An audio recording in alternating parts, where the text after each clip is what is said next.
The new face of the Biafra campaign is Nnamdi Kanu, leader of the indigenous peoples of Biafra movement. Dozens gather to meet him. The mood is defiant and uncompromising. Kanu says campaigners want a peaceful separation and they shouldn't be taken for granted.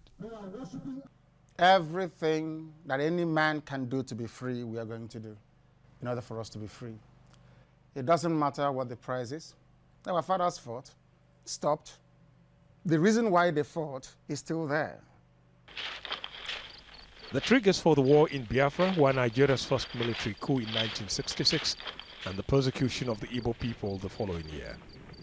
100,000 people died in fighting, but it suggested up to 1 million others, many of them children, died of starvation. Relief supplies were left to rot in ports in Nigeria as no agreement could be reached to get food to the Biafran people. The conflict ended in 1970 when there was a formal surrender to Nigeria's General Yakubu Gowon.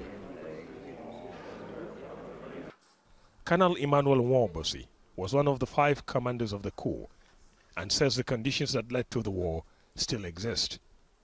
Most of our people will advise caution. Let's watch this thing. The more you watch it, the more you get disillusioned.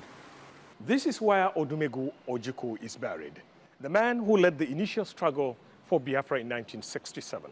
At the heart of the agitation then and now is a question of power for the Igbo tribe of southeast Nigeria.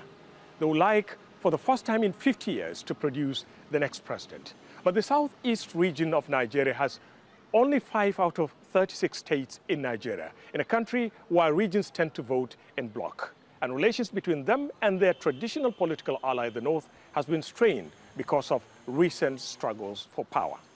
Some Igbo voices fault the current movement for independence. Many of these so-called Igbo leaders looted, and they're doing everything to divert attention from their loot to agitations for Biafra. Some call for a change in Nigeria's constitution to cool tensions. So restructure Nigeria, move the country back to true federalism, physical federalism, minimum 50% resource control. For Nnamdi Kanu and his supporters, only independence is good enough. And it's not clear if the government will commit to allowing Biafrans to fulfill their dream one day. Ahmed Idris, Al Jazeera, Southeast Nigeria.